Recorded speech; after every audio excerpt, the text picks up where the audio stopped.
If I could go back and hand my 20-year-old self one list to get rich a lot faster, it would be this. If you don't know me, I'm Sabri Subi. I'm an investor on Shark Tank. I've generated $7.8 billion for my clients. Here are the 25 brutal lessons that I wish that I learned a lot earlier and that would have saved me years of pain. Starting with number 1, regret charges interest forever. If you think the cost of success is too high, wait till you see what regret charges. You regret 100% of the shots that you don't take. Whenever I speak to people that are later on in their lives, it's often the things that they haven't done that they regret, not the things that they have done. Far too often, we are concerned about what everybody thinks about the decisions that we're making and not what we care. If we think about, okay, what would my 80-year-old self say about this decision that I'm about to make? Would they say, hey, you should have never have given that a shot? Or will the regret and the burden of not having that story, of not trying, by not taking that swing, be the thing that is the pain in their side? And if I look back on my life, the things that I already regret are shots that I didn't take earlier. Worst case scenario is you try something, it doesn't work, but you get a story, which makes the next win, the next mountain that you have to climb, that much more rewarding when you've gone through all of the pain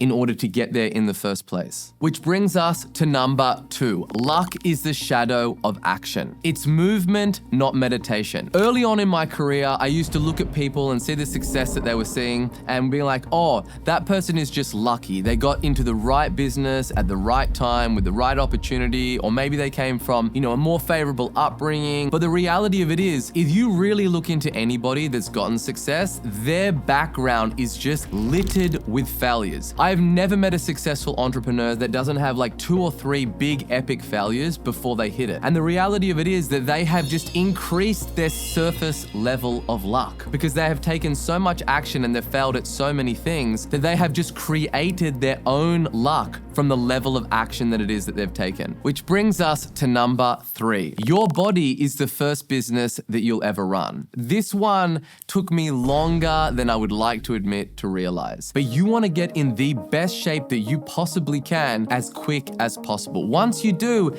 everything becomes better. You are lighter, you move around easier, you can get up, you can lift things. If you've got kids, you can pick them up, right? You have more energy, there's more enthusiasm for everything that it is that you do because you can only put out into your marketplace to what it is that you possess within yourself. And more often than not, people who have the most energy make the most amount of money. And as you get older in life, it just becomes more and more difficult to get into shape. And I used to tell myself in my 20s, like, it's okay not being in the best shape of your life. Like, this is the hustle season. This is when you're grinding, like, just get your business, get your money up. But all of that is a lie because you can get all of your steps that you need to do while you're doing meetings. So for me, I work out 3 days per week and I am in the best shape that I've ever been in my life. And if you're coming up with some kind of excuse in your mind, like, hey, I know this person who's incredibly out of shape and they run a successful business, this is the litmus test. To the person that has no money, they want many things. For the person that has money, they want one thing, and that is good health. Which brings us to number 4. Companies don't heat themselves. It is the founder's job to inject heat, pace, and intensity. Companies just exist, right, at room temperature. And if you just leave them and you let the teams that you build operate them and you don't step in as the founder, they just become lukewarm. Because from all of the billionaires that I have known, that I've met and I've had lunch with, the one thing is constant. The energy and the heat is the most potent at the top with the founder. So you need to know how to move into within your organization, into a team, into a certain division of your company that needs some intensity and be able to inject that heat. Do not completely rely off the managers and the people within that team to operate at the same level that you are, because the reality of it is that no businesses really have leaders that can operate at the level of the founder. If you look at Tesla, if you look at Amazon, if you look at Apple, it is always the most potent at the top. So instead of being like, oh, this is frustrating that no one is operating at this same level of intensity as I am, of course they're not. It's not their business. Which brings us to number 5. Dedicate 36 months to a goal and not 30 days. Be impatient with action, but patient with results. It wasn't until I buried myself underwater with King Kong and said, hey, in the next 36 months, you are not going to be looking at any other opportunities or any other shiny objects. You're going to sit your ass down and you're going to execute on this violently. Did everything change for me? I used to look at goals in 30-day increments and expect to get huge results in 30 days. That is the most ridiculous thing ever. If you want to achieve anything great, it is going to take time and repetition in order to get that, because we value things that are hard to get.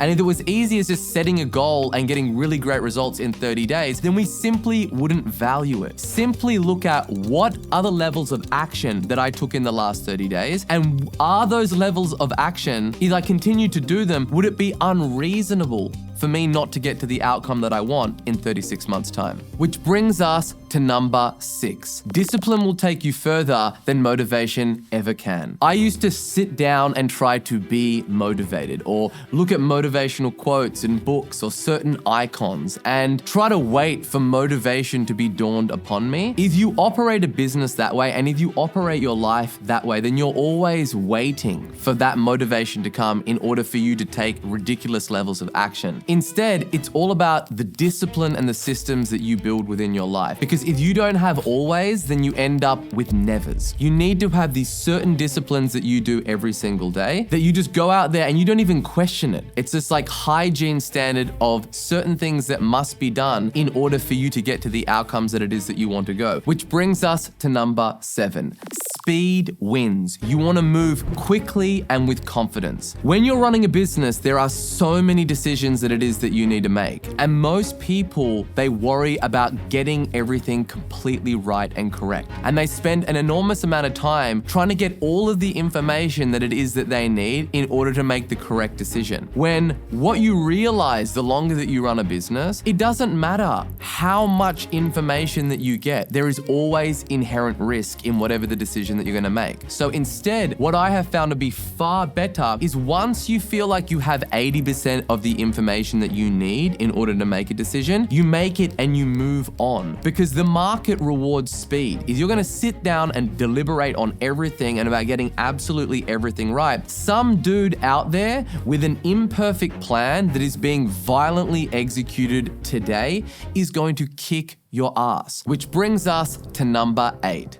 Set a goal and then build the room. What I mean about that is once you're clear on what the goal looks like for you for the next 36 months, for the next year of what it is that you want to do, then what you want to do is you want to build a room of people that are all trying to pursue that same thing, or that are already at that level. Because everybody knows the advice of like, you are the average of the 5 people that you hang around with, and then they go hang around with broke bums or people that aren't on the same mission as them. And the biggest cheat code in order to hit your goal is to create a room of people that you get together with once a day, once a week, once a month. Ideally as frequently as possible. Once a week is the cadence that I like to shoot for. And you are chopping it up with those people. You're talking about all the things that you tried in the last week, what worked, what didn't work, and everyone goes around the room and they tell that. You create a reoccurring calendar invite that is a Zoom call, and you get the smartest people that you have access to. For me, I've done this with learning organic content. I have gotten the biggest YouTubers in the world into a group that I can converse with, and we can chop it up and go back and forth, and I can basically shortcut that learning curve that these people have been doing for many, many years or ahead of me on certain things that I can get the cheat codes for. Which brings us to number 9. Pick a theme for every year. Far too often in my 20s, I just spread myself too thin, and I thought that I could go out there and I could attack every single aspect of my life in the next year. I could stack my money, I could get in shape, I could have a better relationship with my partner, I could, go out and have friends and do all these certain things. In all reality, right, you need to cut off all the other things in order to get a huge level change in the one thing that you're you're trying to do. So every year I try to pick a theme. Last year, the theme was to get a six-pack and to get in the best shape of your life. And I went from having high double-digit body fat to getting down into single-digit body fat, which brings us to number 10. Play long-term games with long-term people. In business and in life, we are always tempted by the shiny objects, the things that are gonna give us instant gratification and that always appear that like, this is gonna be really easy to do, and then I'm gonna get a big result in a short period of time. It's only when I put all of that to rest and I said, hey, what is this decision that I'm choosing to make going to mean for me in a decade?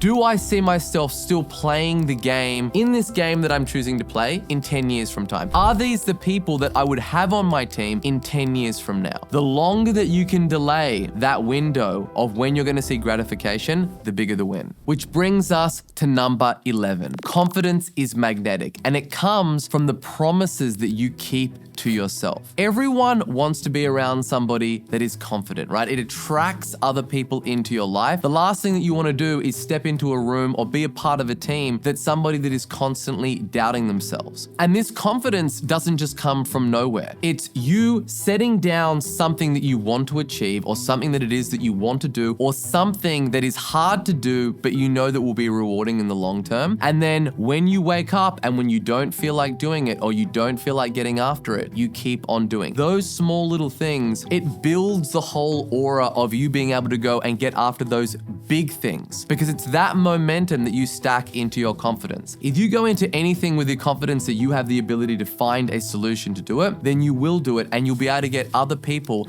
that rally behind you on this mission. Which brings us to number 12. Stop looking for answers to problems that you don't even have yet. In my 20s, I used to read all types of business books and I used to think about all of solving these problems that I don't even have yet. And a great example of this is all of the people in the business community that are like, I don't want to start this business because you can't sell this kind of business or it's not going to be a great exit. How about you just get to a couple of million in revenue or 10 million in revenue and you build a team and then you ask yourself that question of what is it that I need to do in order to sell this business? And I used to go out there and I used to research all of these certain things that were problems that I didn't even have yet. And it wasn't until I stopped reading a whole bunch of random business books and only read books that would help me solve a problem that I have right now in my business. Cool, I can't get enough leads. Let me figure out how to get more leads.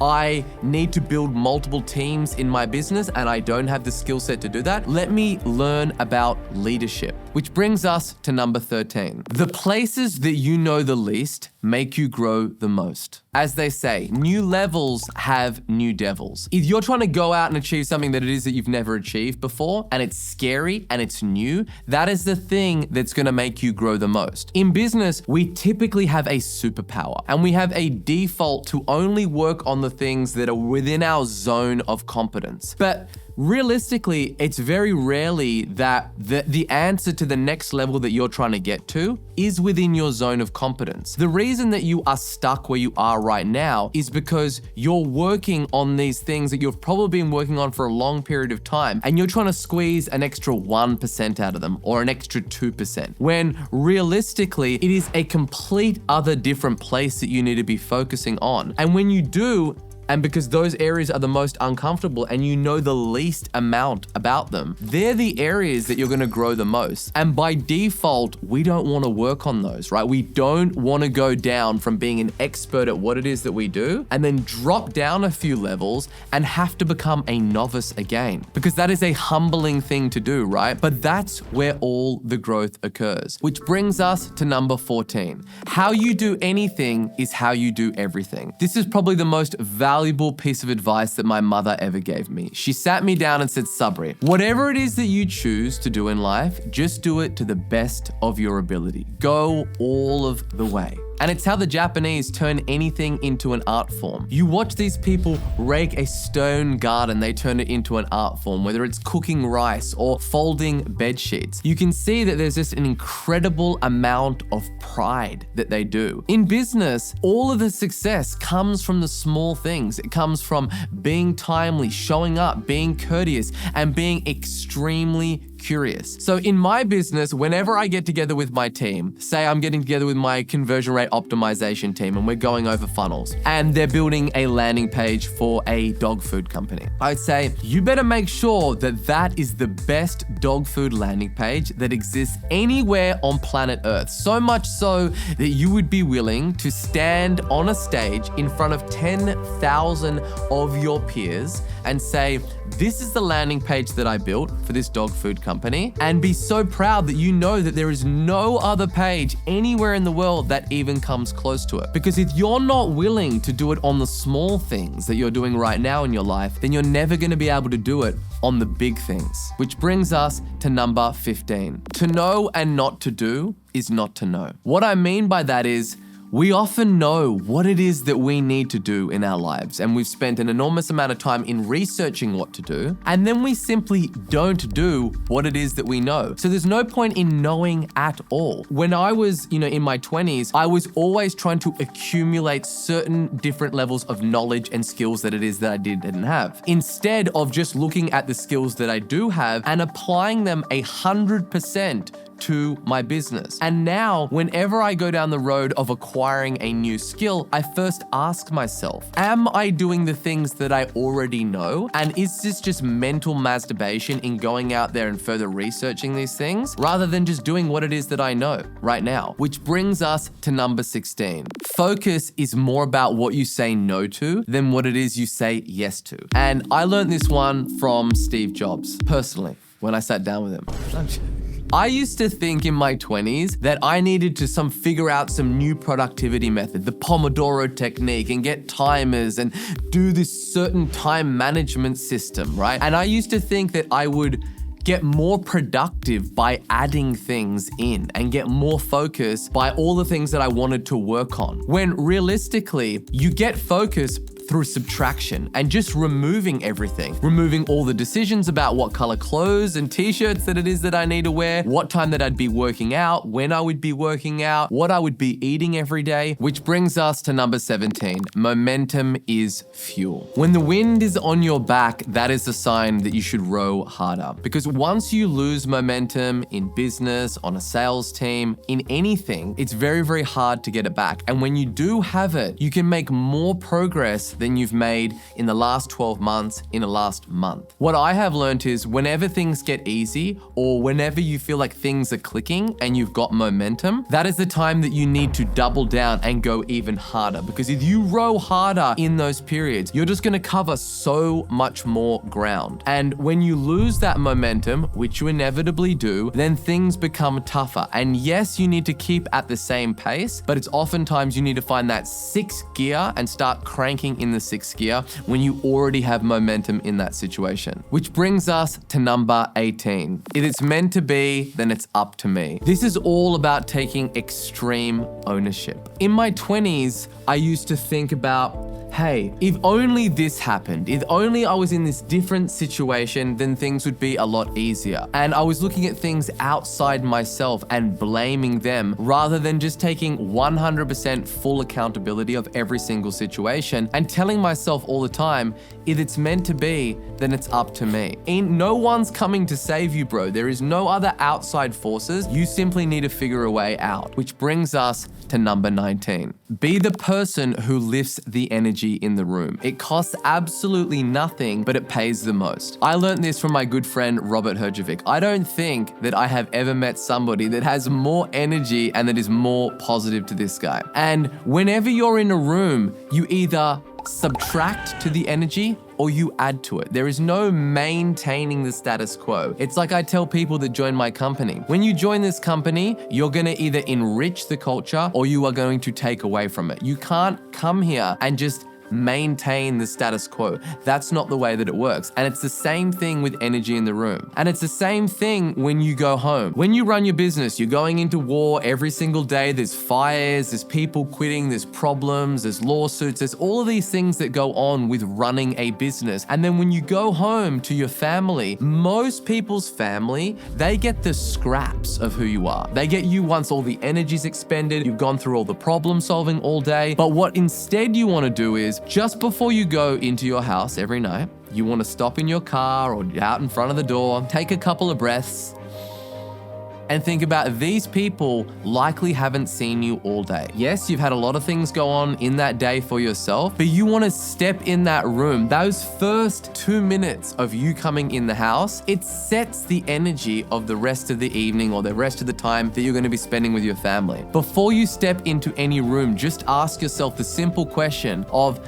how can I be the person with the most energy or most positivity in this room? Because it costs you nothing to do so, but it is incredibly valuable to everybody else that's in that room. Which brings us to number 20. Set a goal so big that it forces you to evolve and to change. Once you set a goal that is so big, that forces you to go through rapid transformation in order to make that goal happen. And in my 20s, when I got early on, I was just setting goals that were far too small, and I would hit them in 12 months' time or even earlier than that. And once you stack a few of those wins, yes, it gives you momentum, but then you also go through this situation where the goals need to be a lot bigger to keep you engaged and excited. And then you figure out, hey, the bigger the mountains I need to climb and the rivers that I need to cross and the dragons that I need to slay, the more excited that I am. And a way to know whether you're taking a side step or it's a big level step change is to say, hey, if I was to hit this goal, how would my life materially change? And if you can't come up with the answer for that, that is a huge telltale sign that the goals that you're going after simply aren't big enough. Which brings us to number 21. Go into every relationship thinking about what it is that you can give and not what it is that you can get. Go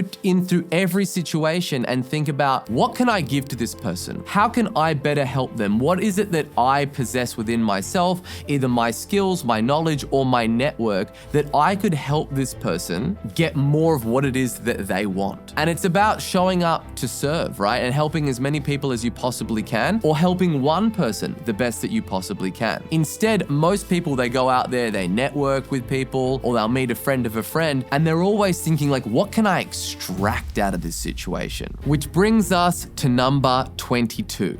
You do not need everyone to like you. Actually, if everybody likes you, you're doing something wrong. I had to learn this the hard way. In my 20s, I thought that I had to look and act a certain way. I was trying to appeal to everybody, and I was trying to not upset people. In today's day and age, if everybody likes you, then you are doing something wrong because you're trying to appeal to everybody. You want to make an omelet, you got to break some eggs.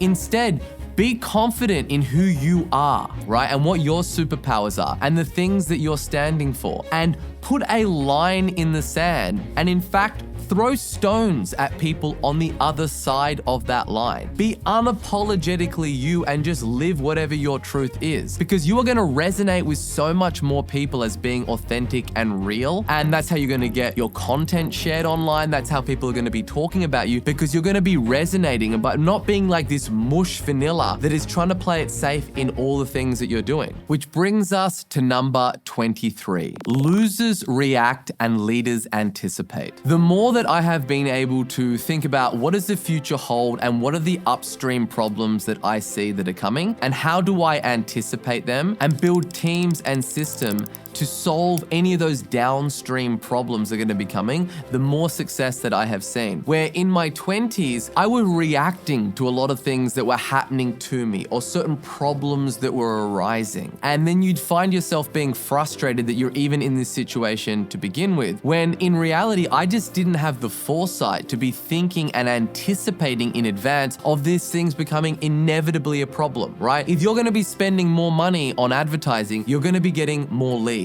If there's more leads coming through, things are going to slip through the cracks and there's going to be problems. And then what you do when you're in your infancy or when you're a loser, quote unquote, you react to that situation and you're like, oh my God, I can't believe the sales team are allowing this to happen. Like, why are they allowing these leads to get wasted? Why are they not following up on them? No, that was just me not having the foresight to go, hey, I need to build a system that's going to anticipate that that's going to happen when I get to this level of scale. And I need to basically be running the business as if it's already at that scale right now. Which brings us to number 24. Your nights build your mornings. Sleep is the base of the pyramid. If you look at productivity and what you eat, exercise, all of those kind of things, if you remove sleep from your daily function, you cannot exist. So sleep is incredibly important. There is so much science and literature about this. I'm not gonna harp on about it, but what I will say, what worked for me is I always used to set an alarm clock of like, hey, you gotta wake up at 5 a.m. You gotta wake up at 4:30 a.m., whatever the time might be. And regardless of when I would do that is I might be going to bed at midnight some nights. I might be going to bed at 1 a.m. And that whole rest of the day was just a write-off because I set an arbitrary time of what I wanted to wake up at. But what I have found, in contrary, what works much better is to set a time that I must go to bed in order for me to wake up naturally and feel rested at the time that I want to wake up. Which brings us to number 25. Live like you're broke. In today's day and age, everyone is far too concerned about looking rich rather than being rich. One of the things that I could say to my 20-year-old self that I'm very proud that I did is I lived like I was broke, right? I lived off such a small amount of money, and I took any surplus in money that I've got and I invested that in either skills or I invested it into my business. You want to live well below your means in your 20s. You are going to create a surplus of money that you do not need. You're going to basically make the decisions in your 20s that your 30-year-old, your 40-year-old self will thank you for, in having the fortitude to actually think about and invest. Because when you do get in a place where you have a surplus of finances, one, you are going to really cherish that, and you're going to have the polarization of knowing what it means not to have anything. And it's going to mean when you do have stuff, it's going to be a lot sweeter, but it's also just going to be able to put yourself in the situation where you are going to be able to have a surplus. If you're always playing the game of keeping up with the Joneses or looking a certain way, then you will never really get there. You will always be what looks rich on paper, but you will never really be wealthy. And these are the 25 brutal truths that I wish I knew in my 20s. If you liked this video, you're gonna absolutely love this one on how to brainwash yourself to make millions. Like, subscribe, and I'll see you in the next one.